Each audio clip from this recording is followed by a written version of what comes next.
नमस्कार, मैं इस वक्त मौजूद हूँ लखनऊ, राजधानी लखनऊ के दारुल सफ़ा पर। आपको बता दें कि राहुल गांधी ने ईसीआई के ऊपर वोट चोरी के मामले में जो आरोप लगाए थे, उस पर ईसीआई ने आज अपनी प्रतिक्रिया रखी है। तो इस पर हमारे साथ लोग हैं, उनसे हम बात करेंगे। क्या नाम है? सतपाल सिंह।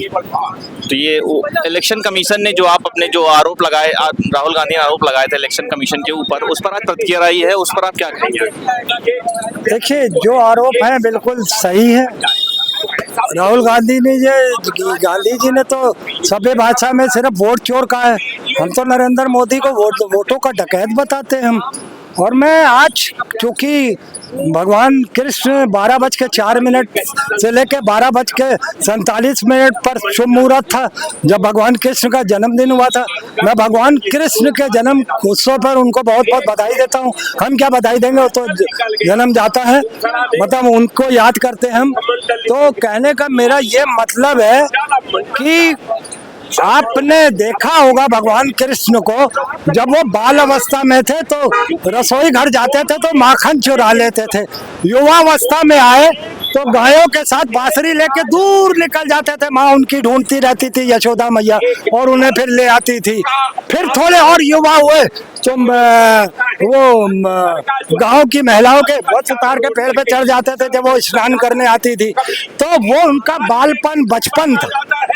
मगर आज मैं देख रहा हूँ 75 वर्षीय संवैधानिक पद पे बैठने वाला देश का प्रधानमंत्री वोट चोर निकला, वोट डकैत निकला। हमें माखन चोर कबूल है मगर वोट चोर कभी कबूल नहीं होगा, क्योंकि हम भगवान कृष्ण हमारे जब बाल अवस्था में थे उन्होंने माखन चोरी किया था, वो हमें कबूल है। मगर एक संवैधानिक प्रधानमंत्री पद पे बैठने वाला एक व्यक्ति 75 वर्षीय जिसकी रिटायरमेंट का टाइम अगले महीने की 17 तारीख को है, जो आज से उल्टी गिनती भी शुरू हो चुकी है उसकी, अगले महीने 17 सितंबर को उसका कार्यकाल 75 साल का पूरा हो रहा। मगर वैसे ऐसे संवैधानिक पद पे बैठने वाला अगर देश का प्रधानमंत्री वोट चोर हो तो हमें माखन चोर पसंद है, वोट चोर पसंद नहीं है। और कोई सवाल? क्या आपको लगता है वोट चोरी सच में हुई है?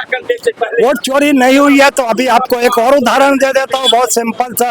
अभी आपने देखा होगा कि स्टेट पे जज ने कोर्ट के अंदर वह ईवीएम मशीन मंगा के चुनाव की काउंटिंग फिर से करा दी।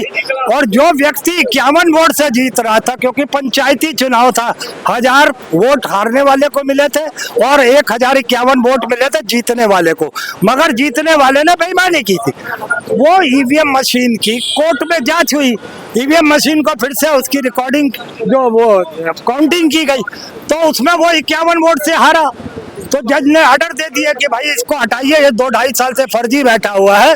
और जो जीता हुआ था, जिसे हरा दिया था, उसे विजय घोषित करवा दिया कोर्ट ने। तो अब आप ये समझ लीजिए। और अंधभक्त बार बार ये कहते हैं कि अगर ये जीत जाते हैं तो ईवीएम गड़बड़ नहीं है, और जब हार जाते हैं तो कहते हैं ईवीएम गड़बड़ है। मैं अखिलेश जी की इस बात से तारीफ करूंगा। अखिलेश जी ने एक बारी कहा था कि हम 80 की 80 सीटों पे भी अगर जीत जाते हैं चुनाव तो भी हम बैलेट पेपर का सवाल उठाते रहेंगे, यूं ही लगातार उठाते रहेंगे। हम ईवीएम को पसंद नहीं करते। मगर मैं आपको यह भी बताना चाहता हूँ, अजय राय और प्रधानमंत्री नरेंद्र मोदी की बनारस की अगर आप कोर्ट में ईवीएम मशीन द्वारा फिर से काउंटिंग करा ले, रिकाउंटिंग करा ले, तो नरेंद्र मोदी अगर हार ना जाए तो आप मुझे बताइएगा। तो हम लोग तो विपक्ष पूरी तरीके से ईवीएम के खिलाफ है। और मैंने ये साबित कर दिया कि अब अंधभक्त बार बार इस बात को चिल्ला चिल्ला के मत कहें कि हम जीत जाते हैं या हार जाते हैं तो हम अपने बयान बदलते हैं। ऐसा नहीं है। हम ईवीएम के विरोध में पहले भी थे, हम आज भी है। अच्छा, जहाँ पे राहुल गांधी जीत जाते हैं वहाँ पे क्या वोट चोरी नहीं हुई? मैं वही तो कह रहा हूँ ना, हमने साबित तो कर दिया, एक प्रूफ कर दिया। दूसरा प्रूफ, अगर भाई वो सरकार चला रहा है नरेंद्र मोदी, वो किसी जज की हिम्मत है कि उसको कोर्ट में घसीट ले? नहीं हिम्मत है, मुझे मालूम है नहीं घसीटेंगे। मगर आप काउंटिंग करा लीजिए, रिकाउंटिंग प्रधानमंत्री और अजय राय जी की, और अजय राय जी विजय घोषित ना होंगे तब बताइएगा आप हमें। अच्छा, क्या आपको लगता है कि इस देश में संविधान बचा है या नहीं अभी? संविधान तो 14 से ही जिस तरीके से संविधान का बलात्कार हुआ है वो तो कहने की जरूरत है नहीं। और अभी नरेंद्र मोदी ने कहा था 2024 इलेक्शन में कि अब की बार अब की बार 400 पार बदल देंगे बाबा साहब का संविधान। तो ये लोग तो बैठे ही हैं संविधान बदलने के लिए, मगर ईश्वर ने भी सुनी और देश की जनता ने भी जो निर्णय दिया, नरेंद्र मोदी को 240 पे पटक दिया। वो एक अलग बात है कि दो शैतान हिंदुस्तान के, चाहे वो चंद्रबाबू नायडू हो, नीतीश कुमार हो, ऐसे गलत आदमी का साथ दे रहे हैं जो प्रधानमंत्री पद पे बैठा है, ना उसकी कोई गरिमा है, ना वो संविधान की इज्जत करता है, ना वो लोकतंत्र की। अच्छा आप ये बताओ 2014 से क्या लोकतंत्र चल रहा है? ना उसने क्या किया, 28 मई 2023 में सदन में राजतंत्र का प्रतीक लेके पहुंच गया संगोल, और क्या उसने 24 को उसकी बरसी सालाना मनाया? क्या 25 को उसका सालाना मनाया? क्या संगोल को उसने पूजा? प्रधानमंत्री ने नरेंद्र मोदी ने 28 मई 2024 में पूजा, 2025 में 28 मई को पूजा क्या संगोल को? उसने उसकी आदर सम्मान किया। राजतंत्र को लोकतंत्र में लाके एक तो उसने लोकतंत्र का अपमान किया, 142 करोड़ आवाम का अपमान किया।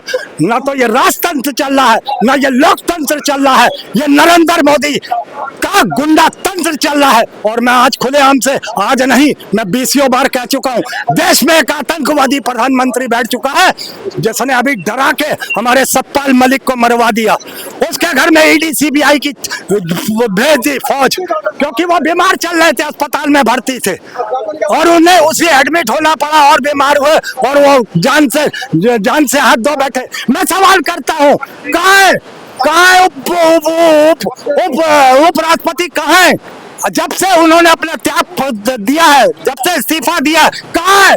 मैं कहता हूँ देशवासियों उनकी रक्षा करो, ये दरिंदा उन्हें भी मरवा देगा, क्योंकि इसके पास और कोई तरीका ही नहीं है सत्ता पाने के लिए। ये कभी भी बहुमत में जब तक रहा है, चाहे गुजरात की सरकार में रहा हो, चाहे केंद्र की सरकार में रहा हो, जब तक ये बहुमत में रहा इसका तानाचा चला। जब ये 240 पे हो गया तो अनाप शनाप फैसले ले रहा है, अनाप शनाप बातें कर रहा है, ना ये देश चलाने योग्य है, ना ये समाज में रहने आदमी है। इसको कैसे देश के लोगों ने अच्छा आपने कहा कि संविधान मर चुका है, तो कहीं ना कहीं आप इस संविधान की वजह से बोल पा रहे हैं, तो इस पर क्या कहना है? हम तो संविधान को बचाने वाले भी तो हम ही है ना। हम कांग्रेस के सिपाही हैं, हम इंडिया गठबंधन के सिपाही हैं, हम ही तो जमीन पर ये लड़ाई लड़ रहे हैं जनता की। हम तो संविधान बचाने के लिए, और ईश्वर ने नहीं, ये जो बोलने की आजादी है हमें संविधान से ही मिली है, जो आप बोल पा रहे हैं। तो मगर यही तो, उसी संविधान को तो नरेंद्र मोदी खत्म करना चाह रहा था, इसीलिए तो भगवान ने और देश की जनता ने निर्णय लिया सही कि उसको आने नहीं दिया 400 पार। नहीं तो कहता था नरेंद्र मोदी अब की बार 400 पार बदल देंगे बाबा साहब का संविधान। अच्छा आपकी क्या प्रतिक्रिया इस वोट चोरी में? इसमें हम यही कहना चाहेंगे कि यह किसी राजनीतिक पार्टी से ईवीएम का मुद्दा नहीं है, यह निर्वाचन आयोग का मुद्दा है। अगर किसी को चैलेंज करना है तो समय पूर्व अपने सभी आईटी सेक्टर को जो है इस पर लगा दिया जाए। अभी चुनाव नहीं हो रहा है, इस समय जो है देश विदेश के जितने भी जो है विद्वान इंजीनियर हैं, जो कंप्यूटर इलेक्ट्रॉनिक्स इंजीनियरिंग से किए हैं, उस पर इसको लगाकर इसकी तहकीकात करनी चाहिए। अगर वास्तव में यदि कहीं गलत होगा। अच्छा क्या आपको लगता है वोट चोरी सच में हो रही है? नहीं, जब तक प्रामाणिकता नहीं होगी तब तक हम नहीं मान सकते। अच्छा राहुल गांधी ने तो इसके सबूत भी दिए हैं, उन्होंने अपने प्रेस कॉन्फ्रेंस में सारे सब पूरी फाइल तैयार करी है। सबूत को डिमॉन्स्ट्रेशन करना चाहिए, सबूत को डिमॉन्स्ट्रेशन करके आईटी सेक्टर के सामने आईटी पैनल होना चाहिए, उस पैनल के सामने उसको जो डिमॉन्स्ट्रेट करना चाहिए। आपकी क्या आज जो कह रहे हैं बताइए, हम बाप चले मैंने पूछा ना माननीय राहुल गांधी जी से कि वो सोशल मीडिया के नेता है कि सदन के नेता है? जो सोशल मीडिया से मांगेंगे कि सदन में बात करके मांगेंगे? जिस चुनाव आयोग का जो इल्जाम लगा रहे हैं कि चोरी है, उसी चुनाव आयोग ने सड़क से उठाकर उनको नेता बनाया। अच्छा क्या आप राहुल गांधी को नेता नहीं मानते? क्यों, मैं क्या नेता माने बताइए? जब मन घट कहानियां ले चले आते हैं, बताइए भाजपा के भाजपा ऐसी एक पार्टी हिंदुस्तान में ऐसी पार्टी है, एक चुनाव खत्म, जिससे हमारे देश के सेना अलर्ट होते हैं ना, उस तरह भाजपा कार्यकर्ता पदाधिकारी अलर्ट होते हैं, चुनाव खत्म लगा देती है अपने लोगों को। आज भाजपा के कोई हर काम हर महीने में 10 मिनट लग रही, क्या सपा कांग्रेस लेते हैं? भूल जाते, चुनाव आता है 6 महीने तो सारा रोड पे आते हैं। अरे भाजपा पूरे 5 साल मेहनत करती है, इसका नतीजा है बताइए कहाँ चोरी करे भाजपा। अभी कुछ दिन पहले कह रहे थे गोदी मीडिया, आप लोग बुरा बनाते हैं लोग, चाहे पीडीओ कहो चाहे कांग्रेस के लोग हैं, बताइए तो क्यों आते हैं मीडिया बोलने के लिए लोग। अच्छा, आप खुद एक मुसलमान है तो आपको क्या लगता है कि विकास हुआ है या नहीं? बहुत सारा विकास हुआ है, एम्स बने हैं, रेलवे लाइन बने हैं, रोडें बनी हैं, लोगों को विकास, सबका विकास, सबका साथ। अच्छा, लोगों का कहना है कि सरकार जो है मुस्लिम विरोधी, इस पर आपका क्या कहना है? ये गलत है, लोग बाहर रोप लेते हैं। ये विपक्ष के लोग हमेशा ही ये तुष्टि की राजनीति की है, मुसलमानों को गुमराह की है। मुसलमान जाग चुका है, समझ चुका है, और मुसलमान शिक्षित हो चुका है, इनके भर में आने वाला नहीं है। आप बताइए जिस तरह आज बीजेपी बूथ से लेकर जिले तक मेहनत कर रही है, कहाँ से बागल करते हैं? नहीं करते हैं, सिर्फ ये जातिवाद, बैकवर्ड पिछड़ा, ये कहाँ से? राजनीति सबको नहीं चलना चाहिए ना। तो पीडीए आ गया तो बैकवर्ड पिछड़ा, और संघ समाज कहाँ चला गया? 50% लोग तो सपा का। ये बताइए, आपको चलो माध्यम में पूछना चाह रहा हूँ, कल माननीय आजम खान जी का जन्मदिन था, कहते ना सपा के लोग हम मुसलमान के साथ हैं, कोई कहीं कार्यालय में जन्मदिन मनाया गया? बताइए, मैं अखिलेश यादव से पूछ रहा हूँ, आपके चैनल के माध्यम बताए कहीं भी किसी कार्यालय पे उनके पार्टी का पोस्टर लगा आजम खान जन्मदिन का, तो मुसलमान के टिकट नेता थे। बस आप सिर्फ बाहर के गुमराह करें मुसलमानों को अपनी। सुनने में तो आता है कि बीजेपी हिंदू मुस्लिम करती है सबसे ज्यादा। नहीं करती भाई, नहीं करती है। अगर इनका के बीजेपी हिंदू मुस्लिम ना करे तो वोट भी नहीं पाए, समझे भाई साहब। और भाई साहब अभी क्या कह रहे थे, किसी का जन्मदिन मनाने का, बीजेपी ने कोई एक मुसलमान का बता दो जो जन्मदिन मनाया हो। एपीजे अब्दुल, सुनिए, एपीजे अब्दुल कलाम से बढ़ के कौन मुसलमान हुआ? उसका सुनिए 3 दिन चला मेरे पास, इनका कार्यक्रम 3 दिन चला है, एपीजे कलाम कार्यक्रम 3 दिन का चला मेरे। हाँ सुनिए, समाजवादी पार्टी एपीजे अब्दुल कलाम का मनाती है, सारी पार्टियां मनाती हैं, लेकिन बीजेपी कभी मनाई है? बता दीजिए। अभी मनाएंगे, अभी मैं हमारे मोबाइल देखिए, कहना चाहेंगे, बात करते हैं ये लोगों ने पहले हिंदू मुस्लिम बीजेपी कर रहे हो, हिंदू मुस्लिम तो तुम कर रहे हो। क्या कल जन्माष्टमी थी, जन्माष्टमी अखिलेश यादव ने मनवाई है, और तुम रोजा अफ्तार करवाते थे, वहाँ पे रोजा अफ्तार तुम कराओगे, तुम मस्जिदों का उद्धार कराओगे और मंदिरों का नहीं। तुम सबको साथ लेकर चलने की बात करते हो, पीडीए कह रहे हो, पीडीए में और अन्य जातियां कहाँ चली जाएंगी? सवर्णों को तुम क्यों रखे हो अपनी पार्टी में? उनको निकाल के बाहर करो, लाल मार करके। ये मुस्लिम समाज को गुमराह और तक तुमने उनको कुछ दिया नहीं, और तुम मुस्लिमों को सिर्फ चूतिया बनाया, मुस्लिमों को सिर्फ बेवकूफ बनाया, मुस्लिमों को जो मिलना चाहिए उसने तुमको नहीं दिया। आज जागरूक हुआ है मुस्लिम समाज को गुमराह करने के लिए रमजान में रोजा तो रहेंगे नहीं, जालीदार टोपी लगा के चले जाते हैं और मुसलमान धोखा देते हैं। प्रदेश के सभी विकास कार्यक्रमों में 20% जो है, सभी विकास कार्यक्रमों में अल्पसंख्यक का निर्धारित कोटा है, वित्तीय कोटा है। मैं जानता हूं कि सभी विभागों में 20% अनुदान अल्पसंख्यक वर्ग को जाता है। इसकी जो है पुष्टि की जा सकती है, आप चाहें तो जो है इस पर IGRS मांग सकते हैं। रह गई बात कि अभी बात हो रही थी कि राहुल गांधी की, राहुल गांधी चूंकि एक प्रमुख विपक्ष के नेता हैं, लेकिन उनमें बस एक ही कमी है, उनको देश का सभ्यता, संस्कार, संस्कृति और भाषा, उस पर वो कोचिंग कर लें तो बहुत अच्छा होगा। अच्छा, मुख्यमंत्री जी ने जो है पीडीए को बताया है पारिवारिक डेवलपमेंट अथॉरिटी, इस पर क्या कहना है आप? ये तो सच्चाई है, सच्चाई है। सिर्फ एक भला किसका हुआ है? इनके सरकार में जितने भी मौसी के लड़के, मामा के लड़के, फुआ के लड़के, नानी के लड़के, जितने भी रिलेशन में थे, कोई जिला पंचायत अध्यक्ष, कोई ये अध्यक्ष, कोई फलाना ठिकाना, पार्टी में खुद राष्ट्रीय अध्यक्ष, सब कुछ वही लोग। बताइए क्या बीजेपी में नहीं है? बीजेपी के कौन बताइए? बीजेपी में बीजेपी नेताजी का कोई है? अमित शाह का बेटा खुद जो है संगठन में नहीं है ना, संगठन में नहीं है ना, वो तो मान लीजिए राजनाथ का बेटा है, विधायक है ना, संगठन में तो नहीं है। बात बता, एक मिनट। आप भारतीय जनता पार्टी 1980 में बनी थी, 5 अप्रैल 1980 को भारतीय जनता पार्टी का गठन हुआ था। तब से आप देख लीजिए भारतीय जनता पार्टी में कितने राष्ट्रीय अध्यक्ष बन चुके हैं, किस किस बिरादरी के बन चुके हैं।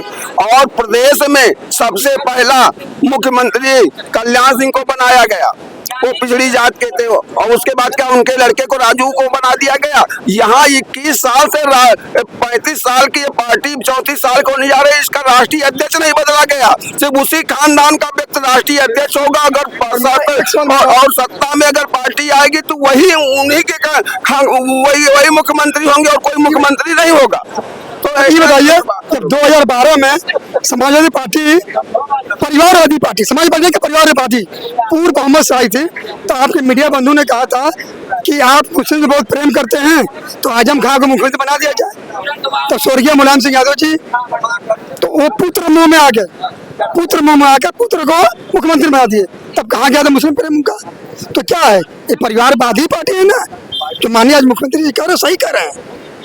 ये नेशनल परिवार पार्टी बन चुकी है समाजवादी पार्टी। सांसद अति कि इनके सब परिवार के लोग लड़ रहे हैं। बीजेपी ने योगी जी कोई है, राजनाथ सिंह अध्यक्ष हुए, नितिन गडकरी अध्यक्ष हुए, जेपी नड्डा जी अध्यक्ष तमाम हुए, क्या इनके बेटे भी हुए? समाजवादी पार्टी में क्यों यही लोग नहीं हुए? मुलायम सिंह यादव जी थे, अखिलेश यादव जी हैं, योगी जी ने तो कुछ शादी नहीं थी, किसको बैठाएंगे? हाँ, अब इसके बाद इनके बाद इनके बेटे बनेंगे अखिलेश जी के। बस ये लोग दर पीढ़ी तो परिवार पार्टी भैया है, बताइए ना। मुसलमानों को 50% लोट लेने के बाद क्यों पुत्र मुंह में आए? कहाँ मोहब्बत मर गई थी इनकी जो कहते मुस्लिम प्रेम है? सिर्फ मुसलमानों को अब तक गुमराह किए हैं। अब तक जितनी भी आप बताइए, आज मुसलमान बदनाम हो रहा है, गाली सुन रहा है, सपा के दिन है। आज जो 3000 मदरसे बंद हुए हैं, ये सपा शासन में जो मदरसे खुले थे, अगर ये जांच कराए होते तो आज मुसलमान बदनाम न होता। आज मुसलमान गाली नहीं सुनता। मैं सुन कर आया हूँ, मैं कहीं खेत है मदरसा नहीं है, कहीं बिल्डिंग के बच्चे नहीं है, किसने किया? उस समय यादव समाज के लोग अधिकतम कर अफसर कल्याण जिलाधिकारी हुआ करते थे। अधिकतम अफसर जिला कल्याण अधिकारी मुसलमान लोग यादव समाज के लोग होते थे और बाबू होते थे। मदरसा तब दे दिए 3000, आज बंद हो रहे हैं। क्यों नहीं बंद होता? उस समय आपने जांच नहीं किया, सिर्फ आपने वजह से आपके लोग ने बजाते किया। मुसलमान को अपने बेचा है, मुसलमान को आपने भला क्या बेचा गया, आज ही बेच रहे हैं। चाहे पता है आजम खान गाल क्या है, देख रहे हैं अपना। क्या बोलेंगे? इन्होंने जो भी कहा है ये मुसलमानों के लिए कह रहे हैं कि समाजवादी पार्टी ने क्या किया है? समाजवादी पार्टी ने मुसलमानों को सम्मान दिलाया है। समाजवादी पार्टी की जब सरकार थी तो मुसलमानों को भय नहीं था, उनका फर्जी इनकाउंटर नहीं होता था, उनका घर बुलडोजर नहीं होता था, उनको प्रॉपर सम्मान मिलता था। अब ये अगर ये भारतीय जनता पार्टी में है तो क्यों नहीं मुसलमानों को सम्मान दिला दे रहा है? क्यों नहीं? मुसलमान सुनिए, कभी भी मुसलमान किसी नहीं करता है। दुनिया को तानाशाह भी है, डेली मारे जा रहे हैं, दुनिया तानाशाह भी मारे जा रहे हैं, मेरी बात सुनिए, घर गिराया जा रहा आज है, आप कान खोल सुनिए, मुसलमान के साथ खिलवाड़ किया जा रहा है, नहीं किया जा रहा है? मैं आप सारी बोल रहे क्या कर रहा है? गलत है उसका गलत होगा, गलत रहेगा। अल्पसंख्यक का जो माइनॉरिटी का बजट काटा गया इस सरकार में, कहाँ कटा गया? क्यों नहीं काटा गया? क्या पता करिए, सबसे ज्यादा फायदा ले रहे थे। इस समय 20% IGRS से आप कोई भी सदस्य मांग सकता है। 20% अनुदान जारी है। ये बताए मुसलमान, आज बताए, मैं आपसे बता दूं, मुसलमान कभी किसी डरता नहीं है, जो गलत होगा वो डरेगा। मुसलमान से मुसलमान से डरता है अल्लाह से। दुनिया को हुकूमत है, सुनिए कोई अभी सुनिए, छाट खोल रहा हूँ, मुसलमान डरो से अल्लाह से अपना जो गलत है, क्यों घर में से निकाल के मारे जा रहा है? क्यों फरार होने मजबूर हो रहा है? फरार होने मजबूर हो रहा है? करेंगे, क्यों दौड़ा मारे जा रहा है? कहाँ मारे जा रहे पुलिस मार रही है। जो गलत है, सीटर को गणना नहीं की जाती है। जो हम नहीं मानते। मुसलमान धर्म में जब जहाँ पानी बहाने मना है, जहाँ खून पानी करने मना है, वहाँ गोली चलाने का हो जाएगा। वो मुसलमान नहीं मानते, जो मालूम मतलब मुसलमान। अच्छा, आपको क्या लगता है वोट चोरी कितनी सही है, कितनी हुई है कि नहीं? लगातार वोट चोरी हो रही है हर चुनाव हमारे विधानसभा लोकसभा में, और वोट चोरी के माध्यम से हमारी सरकार इस बार 2024 में केंद्र में नहीं आई, नहीं तो इंडिया गठबंधन की सरकार आई होती। हमारे बांसगांव के लोकसभा में वोट चोरी की वजह से, डीएम के बेईमानी की वजह से बांसगांव सीट हम लोग हार गए, फर्रुखाबाद में सीट हार गए, मेरठ में हार गए।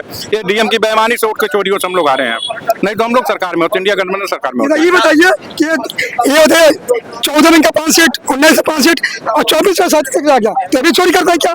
लगातार चोरी करते हैं, लगातार चोरी करते हैं। चोरी हो एक कुछ लोग हमारे मुस्लिम समाज के लोगों को इंडिया हमारे सुनिए, मैं क्या बता दूं, मुस्लिम समाज के लोगों को पैसा दे रहे, कुछ मौलाना लोग को रुपया मौलाना लोग को पैसा देकर जुम्मे में मदरसा कहते थे कि पैसा लेकर कि बीजेपी को रोकेगा, सपा रोकेगा। बीजेपी को कोई नहीं मिलता, आपको नहीं, एक नहीं मिलता, 1 रुपया नहीं मिलता। एक सपा रोकेगी, अरे सपा रोकेगी, देश की जनता रोकेगी, मुसलमान हो के देश की जनता रोकेगी, बीजेपी को देश की जनता रोकेगी, सपा रोकेगी, ये क्या कहते हैं? ये अपना रेट चिश्तिया कलर है, चिश्तिया कलर है, चिश्तिया कलर है, आप चिश्तिया कलर है, भगवान नहीं है। ये 1,500 रुपए पाए, ये 1,000 रुपए पाए, 500 रुपए पाए बीजेपी पक्ष में बोलने के लिए। ये अपना स्पष्ट करें 500। अच्छा ये बताइए, अगर वोट चोरी हुई तो विपक्ष इतना मजबूत कैसे हो गया? नहीं, विपक्ष मजबूत इसलिए हो कि विपक्ष मजबूती से काम किया है, वोटों पे काम किया है, बूथों पे काम किया है, जब वोट पड़ गया उस पे वोट रखाने का काम किया है। जहां वोट रखा नहीं पाए हैं, जहां हम बूथ पे काम नहीं कर पाए, जहां हमारे कार्यकर्ता वहां पे वोटों को चोरी हो गई है। अब फर्रुखाबाद में देखिए गुंडई से चुनाव जिताया गया है, डीएम फर्रुखाबाद से, डीएम फर्रुखाबाद जबरदस्ती इंडिया गठबंधन के प्रत्याशी को हराए। ऐसे ही हमारे गोरखपुर में बांसगांव में कमलेश पासवान हार गए थे, उनको हराने के लिए डीएम ने काउंटिंग रोकने के बाद जबरदस्ती उनको जिता दिया। ऐसे मेरठ में भी यही स्थिति थी, तो करीब 7-8 सीटों पे हमारे उत्तर प्रदेश में बेईमानी हुई, तो हम लोग को 55 पे एबव होते। तो ये थे हमारे साथ कुछ लोग जिन्होंने अपनी अपनी प्रतिक्रिया दी, और कैमरामैन वीरेंद्र के साथ मैं विन्यास, टीएस न्यूज़ लखनऊ।